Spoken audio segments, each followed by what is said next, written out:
Good evening. My name is Claire, and if you're tuning in to this session, you've likely woken up and are struggling to get back to sleep. For the next 45 minutes, I'll be right here with you. I will be taking you on a journey to a world not too different from ours in some ways, and in others, a whole new world filled with endless possibilities. A secret home. Nestled at the heart of a very beautiful ocean is a spellbinding place where nature flourishes and serenity reigns. Quiet and peaceful, secluded from the world, undisturbed by the changing seasons and the passing time. This story tells about the life of a very charming young girl, Talia, and her adventures after finding out that there is more to her past than she had once known, and more to her future than she could ever begin to imagine. But before we begin, it's important to first get comfortable. So cozy up, close your eyes, and take in a deep, relaxing breath as we begin our journey to a secret home. It was a fine midsummer's afternoon when a young girl called Talia ran as fast as she could from the front door to the car with her friend Jessica, beach towels and sunscreen huddled in their arms. Taking in a deep breath, she inhaled the spicy scent that rose as the cool breeze swept in from the river. It smelled like honey, berries, green tea, and a hint of syrup on a wooden spoon. Talia cracks a smile as she pulled off her thin jacket and in a cheerful rhythm smooths down stray hairs with her fingers, for today is a swim day. Talia loves to swim. She loves the beach and the open, deep blue sky above. The beach was the longest beach in the city, with its shore extending about 7 kilometers long, and one of the most popular tourist destinations at that time.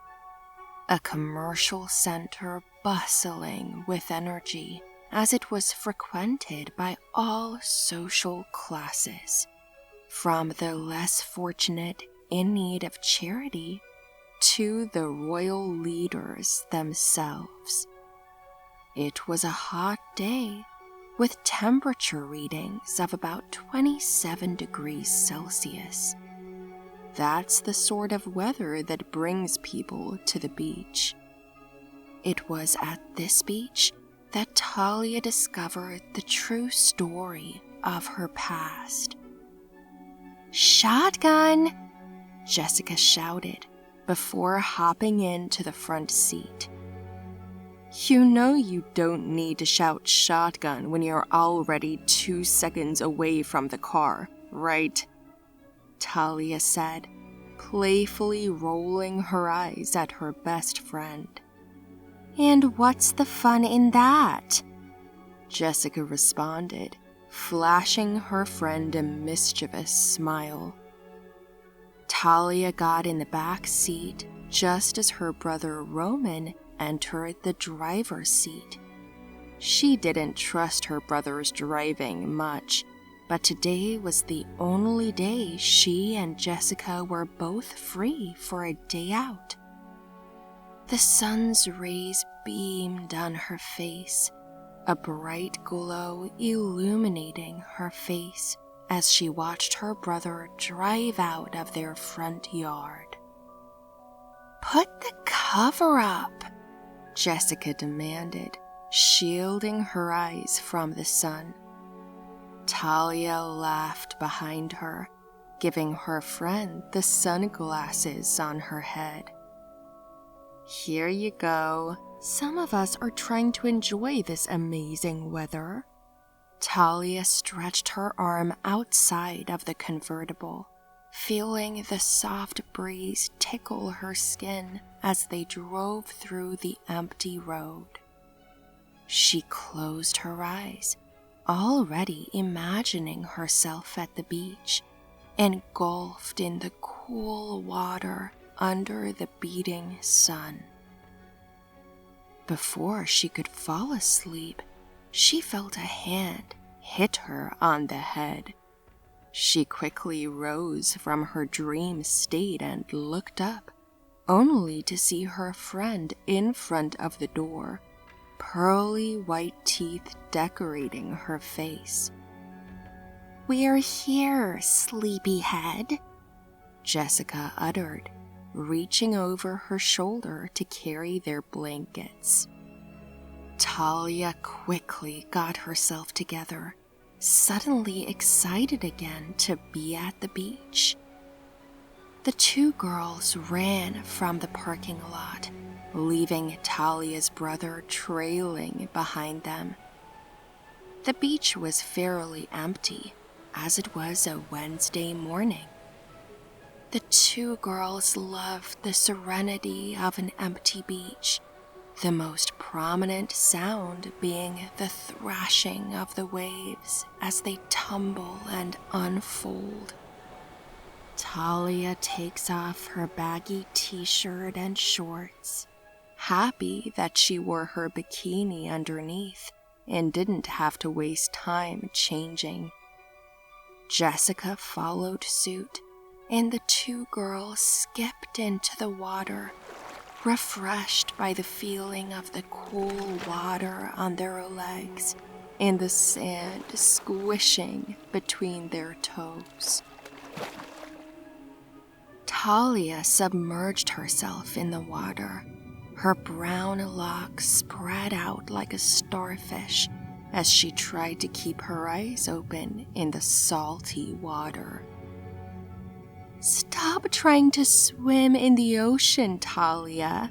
You're not a fish, and I don't want the tide to sweep my friend away," Jessica exclaimed, causing Talia to smile before deciding to come up for air. Before she could, she saw a figure swimming further into the water. She blinked in the water, wondering if her eyes were deceiving her. "Jess, I think a girl is drowning. Or swimming. I can't tell," Talia spluttered as she emerged from the water. "That's impossible. I didn't see anyone in the water when we got here," Jessica replied, distracted by a little crab that had washed up on the shore. "I'm telling you, Jess, I know what I saw," Talia responded, the worry evident in her voice. Jessica turned around and swam to her friend, putting her curly brown hair in a ponytail before dunking into the water for a better look. After a few seconds, she got back up, rolling her eyes at Talia as she told her that there was nothing there. Talia shook her head and, without giving it a second thought, took in a breath of air and went back into the water, swimming directly to where she had seen the girl not long before. She could hear the muffled sounds of protest from her friend as she swam away, but she ignored her, getting closer and closer to the girl in the water. After a few minutes of swimming, Talia could now see the girl up close and was shocked by what she saw. It was a girl about the same age as her, with the same brown, wavy hair, and most importantly, the same face. Who could that be? Talia wondered. The girl finally noticed Talia, and her eyes opened wide with shock. She went to the surface of the water, and Talia followed suit, hoping she could get some answers from her. "Who are you, and how do you look like me?" Talia said the moment she got up. The girl stared at her, still stunned, while Talia was also amazed by their similarities. "I'm sorry, Talia. We were never supposed to meet," the girl said, tears filling her eyes before she turned around and dived back into the water. Talia followed her, taking in another deep breath before diving in. She needed to get answers. For a moment, she became fearful, as it seemed like they were getting deeper and deeper into the water.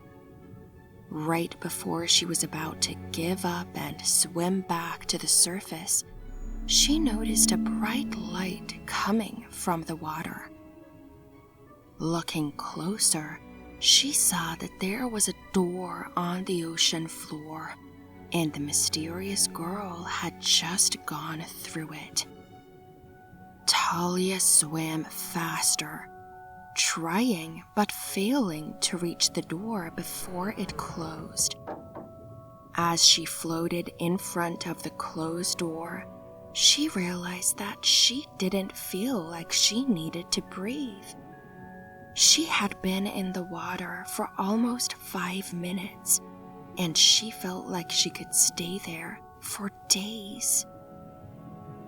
Then, looking around, she could see all manner of colorful corals and plants that grew on the ocean floor, each strikingly different and gleaming with luster. She slowly stretches out, feeling the water ripple around her. She gazed in wonder at the enticing corals and the sleepy animals that call it home. And by the looks of it, it's just about bedtime for the little animals, as she sees them getting ready for their nightly slumber. They hid themselves in their own special bunk, looking at Talia as she swam by. The coral bloomed with colorful life. Among them are octopus, turtles, ballerina jellyfish, lobsters, crabs, and many more. Talia greeted them and bid them good night and sweet dreams. She reached the far end of the reef. It's brimming with piles of treasure, gold, coins, goblets, bracelets, necklaces, and a few sparkling rose diamonds littered across the ocean floor. Talia marveled at this magical place, and then again, focusing her attention back to the door, she saw that there was a handprint recognition lock. The disappointment was evident on her face but she decided to try her luck and put her hand on the lock. Amazingly, the lock turned green, and the words "Access Granted" lit up on the screen. The large door began to open, and the bright light from before shone once more. After a few moments of being blinded by the light, Talia looked in through the door and was shocked to see that there was no water inside of it. Instead, it was a bare white room, decorated with a simple white desk and chair. She jumped in, eager to explore this place she had found, as well as the mysterious girl she had come here for in the first place. Talia walked around the room, trying to find any clue that explains the wonder and the mysteriousness of this strange and magical place she found herself in. But there was nothing. Even the desk was sparkling clean, with not as much as a post-it note littering it. She noticed a second door at the far end of the room, so she went in, wondering what this new world would hold. However, outside the door was not what she expected at all. Talia thought she would find a place similar to Atlantis, with beautiful modern buildings, glistening clear waters, and gold accents decorating every crevice. Instead, this underwater world looked just like the little town she grew up in. It looked like any other town, with mid-sized houses, a light blue sky, and a park nearby where little kids ran around during their playtime.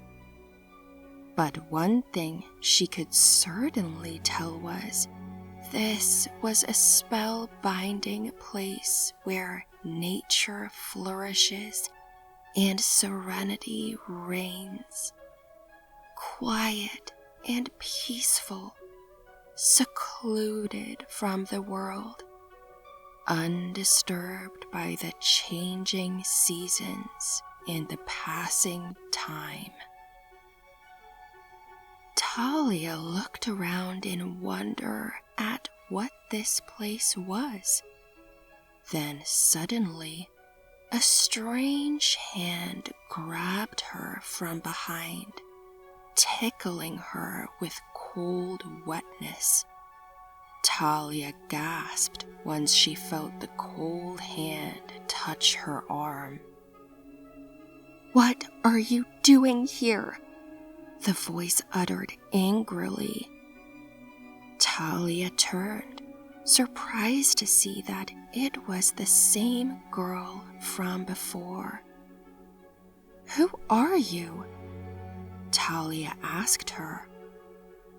"I'm nobody," the girl replied. "Where are we?" Talia asked again. "We're nowhere," the girl answered, tired of her questions. Talia looked deeply at the girl, taking in the curve of her nose, the dip in her eyes, the way one eyebrow raised slightly higher than the other. Features that Talia had looked at on herself for years. The resemblance was truly remarkable. "Come with me," the girl told her. "I can't answer all your questions, but I know someone who would really want to." Excited, Talia followed her as she took her to one of the houses on the end of a nearby street. They walked in together, the girl taking Talia's hand right as they entered. "Mom!" she shouted, looking around the house for her mother. "What is it, honey? I'm in the kitchen," a voice said from the other room. "There's someone here I think you'd like to meet," she said. "Jade, that isn't a good joke. We both know I already know everyone that lives." Her words were cut short once she walked into the room and caught sight of Talia. "It's you," she said, before running to envelop Talia in a long embrace, tears falling from her eyes. "My daughter," she continued, hugging her like her life depended on it. Talia had never met this woman before, but something in her made her hug her harder, never wanting to let go. Before she could realize it, tears had begun to fall from her eyes as well. After their hug, the woman sat her down, ready to explain the unexplainable things Talia had witnessed. "This place is called Alaria, and it was created hundreds of years ago by a group of people who were tired of the outside world and wanted a place filled with peace and joy. And for a long time, things stayed that way until being under the water started to change us. Some people developed the ability to breathe underwater. Some got quicker reflexes, but others became very sick and died. Our leaders didn't know what was causing it, but some of them were very suspicious and came to the conclusion that we were cursed and that the only way to remove the curse was to get rid of any bad omen. First, it was little things. No mirrors, no black cats. Then things got worse, and they said twins were no longer allowed. Anyone with twins would have to get rid of the two of them. "I couldn't lose both you and your sister," she said, turning to look at Jade. "She gave you to a loving couple in the outside world so you'd be safe, and we've been coming to visit you ever since. It wasn't a coincidence that you lived so close to the beach your entire life. It was our mom's only condition for giving you up," Jade said to her sister, hoping that she would understand. Talia smiled at her newly found mother and sister, and with tears running down her cheek, said, "I understand, and I don't blame you at all. You kept us alive, and that's all that matters." Talia's mother looked at her, eyes filled with pride that she was blessed with such a compassionate child. She regretted not being able to have the relationship she had with Jade, with Talia as well, and a crazy idea suddenly popped into her mind. "Stay," she said. Talia turned to her, confused by her mother's statement. "What?" Talia and Jade responded simultaneously. "I mean, we have room for you, and the government of before has been overthrown now, so you'll be safe. I know I can't make up for lost time, but I'd love to start now." Talia looked into her mother's eyes, seeing how badly she wanted for them to be a family, but Talia knew that was impossible. "I don't think I can do that. I mean, I don't even know your name or anything about you. I don't know how this place works or how it even exists, and most importantly, as happy as I am to have met you, I still have a family. I have 2 parents who love me, a brother that is always there for me, and a best friend who I couldn't live without.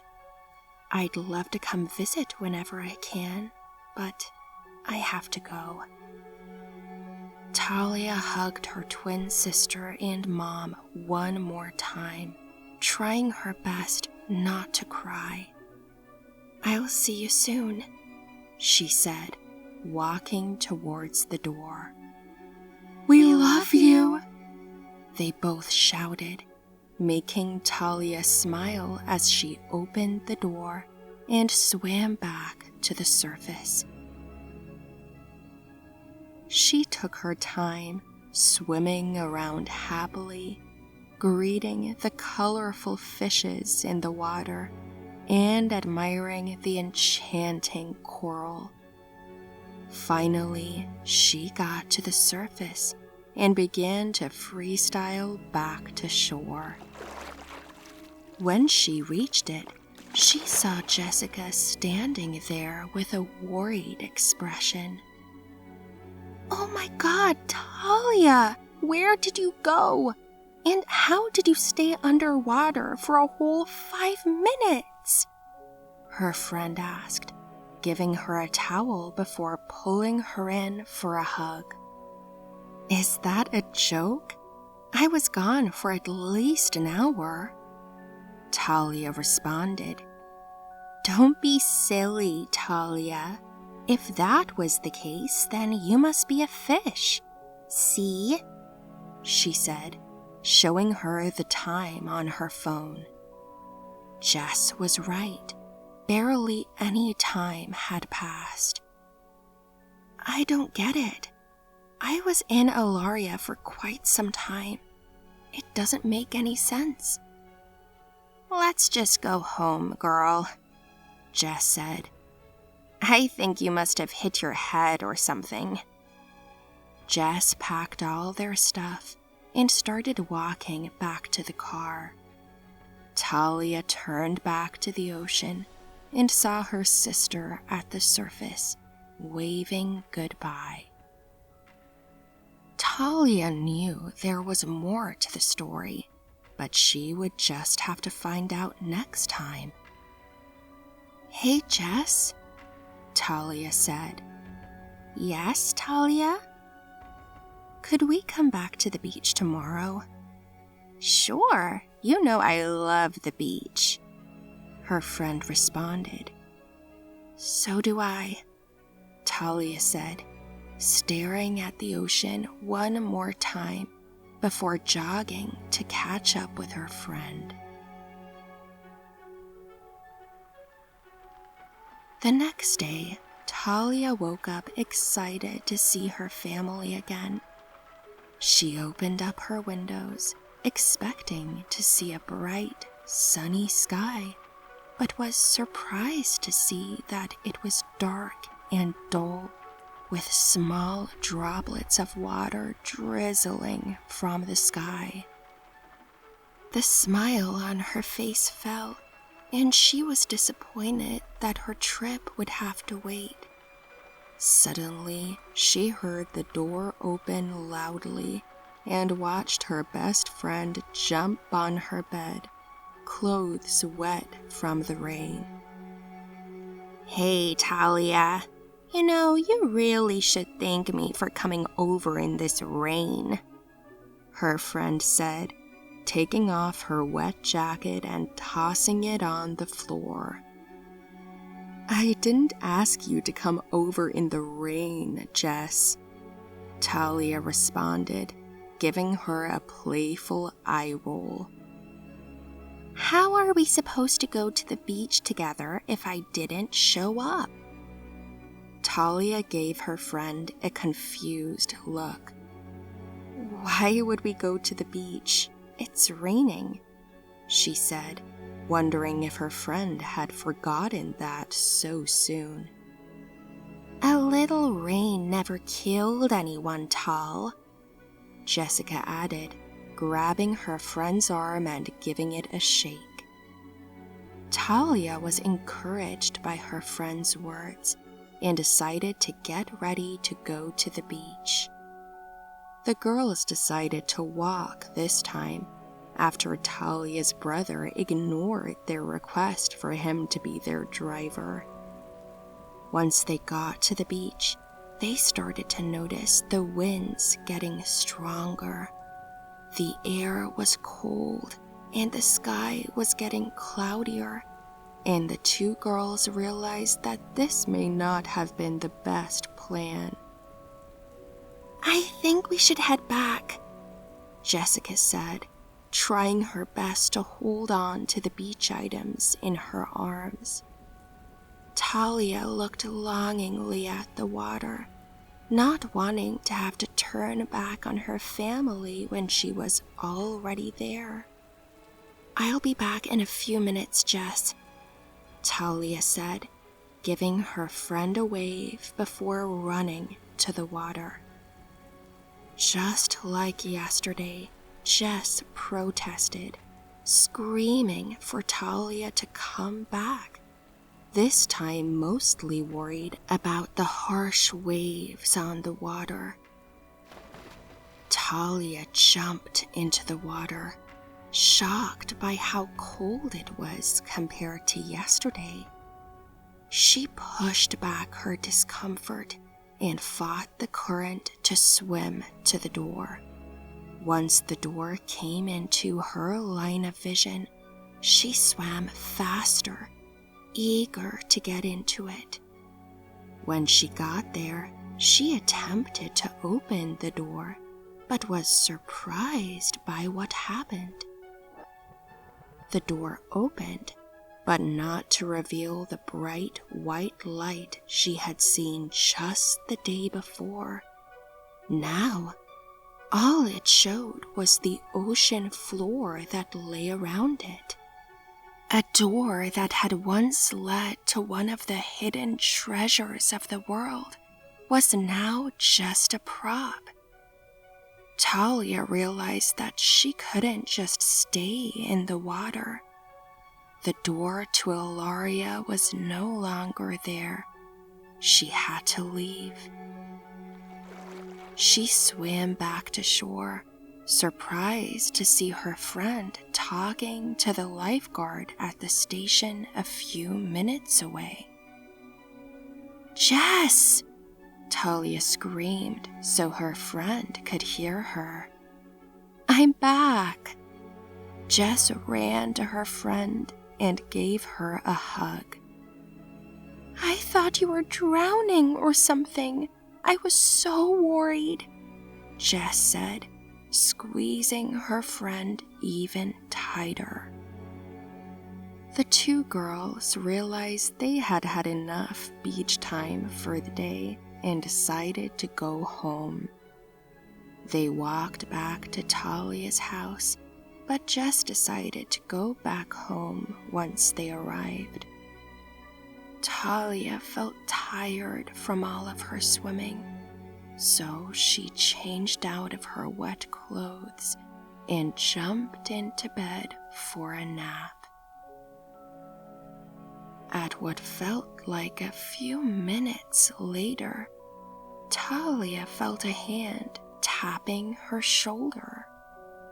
Hi, Talia, a voice said. Talia turned around, stunned to see who it was.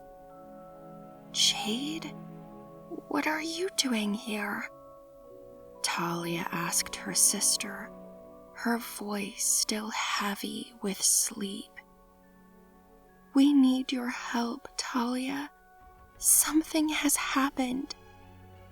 Talia rubs her eyes attempting to wake herself up a little more, wondering why her sister needed her help in particular. "Why me?" she asked. "You're the only one that can help us, Talia. If the rest of the world knew that Ilaria existed, we'd never have peace again. You're the only one I can trust to keep our secret," her sister told her, sadness evident in her voice. Talia got up from her bed and put her jacket on over her shirt. "What do you need me to do?" she asked her sister, determined to help Ilaria in any way she could. Jade explained to her sister that the reason why she could not enter Ilaria earlier that day was because someone had stolen the city's power source, and that disrupted the balance of the underwater city. "Her name is Trina Vanderwall, and she is one of the richest people in the world. She owns a company that creates weapons, and she has been trying to get her hands on an element that would make weapons the world has never seen. That element is all around Ilaria, and now that she has found us, she wants to force us to give her our supply," Jade explained. Talia tried to process all of the information she had just gotten, unable to decipher what role she could play in all of this. Jade saw the confusion on her face and continued to speak. "Trina had a team of divers come into Ilaria and steal our power source, the Duroc, but non-Ilarians can't survive in the city's conditions, and only one of the divers was able to make it out alive. That is why she needs us to get the element, and without our power source, the city will get weaker and weaker until it becomes uninhabitable." "So what can I do?" Talia asked her sister. "Trina is holding a charity event tonight. We Ilarians don't have an ID, but you do, so you'll be allowed entry. I'll come along with you since we look the same, and together we'll steal back the Duroc and bring order back to Ilaria," Jade concluded. Talia was worried that her sister's plan would not work, but she cared so much about her newly found sister and mother and didn't want to lose them. She would just have to believe that it would all work out. "Okay, let's do this," Talia said. "But first, we're going to need dresses if we're going for a fancy charity event." The two girls snuck into Talia's mom's closet, happy that Talia's adopted mom happened to be the same size as them. Talia picked out a dazzling royal blue dress, long enough to lightly graze the floor without being a tripping hazard. Her sister picked out a similar dress in white, and they both helped each other with their hair and makeup. They may not have had their whole lives to bond as sisters, but in that moment, they felt their connection being stronger than ever. After telling her brother a convincing lie, Talia was able to get him to drive them to the event. They got out of the car, and Jade was astonished by the large building. Although she had come to the mainland often to see her sister, she had never gone far from the water, so buildings like that were completely foreign to her. They walked in after showing their ID and were both impressed by the lavish gold decorations and expensively dressed people that were in attendance. Not long after, Jade spotted Trina in the center of a small crowd, talking and laughing over appetizers. "There she is," Jade told her sister, subtly pointing to the woman with short black hair cut in a perfect bob, donning a simple but elegant red dress. "Where are we going to find the Duroc?" Talia asked her sister. "The Duroc is a very powerful energy source, but it wasn't made for the mainland. If it stayed up for too long, it would slowly start to gravitate downwards, so she wouldn't have put it on any of the higher floors." Talia noticed an elevator at one end of the room.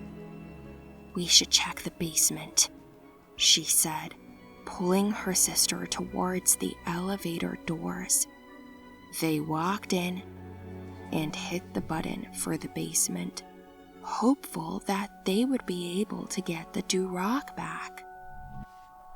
The basement doors opened and they walked into a dark, narrow hallway, very different from the extravagant hall they had just walked out of. They walked quietly down the hallway, peeping into the doors as they walked past them. Suddenly, they heard footsteps and had to think fast. Jade pushed Talia into one of the rooms in front of them, then burst out in tears.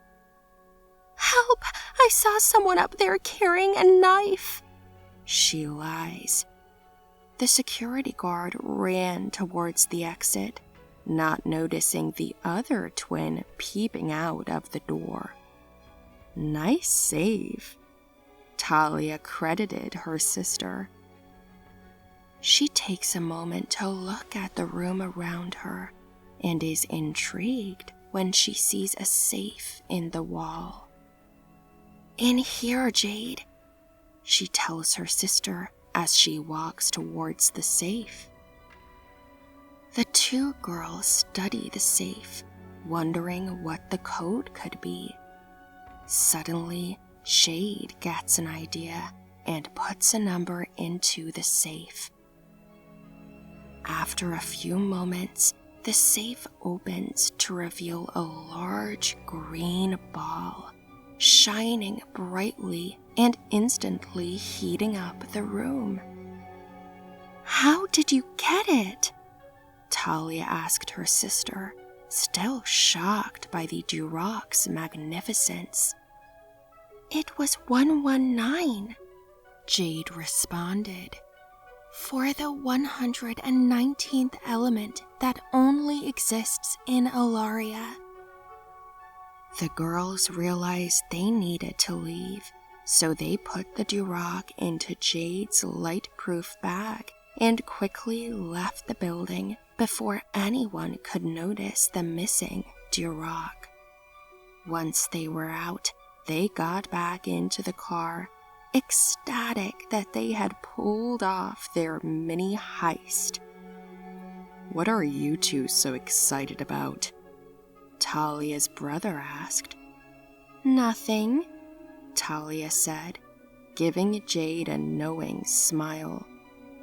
"Hey," she continued, "could you take us to the beach?" "Why do you like going to the beach so much? We must have adopted you from a school of fish or something," he responded. The two girls laughed at his statement, knowing he wasn't that far off from the truth. Once he dropped them off at the beach, the two girls hiked up their evening gowns and dove into the water, Jade tightly holding on to the Duroc. Luckily for them, The door was there now that the Duroc was so close to its rightful home, so they entered into Ilaria, eager to put it back. Once the Ilarian people heard of what the girls had done for them, they openly accepted Talia back home and insisted she at least stay for the day. "I'm sorry for doing this again, but I still have a life on the mainland, and I have to go back," she said, tears welling in her eyes. Her mom held her tightly and showered her forehead with kisses as she tried not to cry. "I would have told you to remember to visit, but I don't think you could ever forget," her mom joked. Talia gave her a smile before running to her sister for a final goodbye hug. "I love you so much," they said simultaneously, making each other laugh at the coincidence. "Bye," Talia said, walking towards the door. Before she left, she turned around one last time. Who knows, maybe next time I'll get to show you around my world.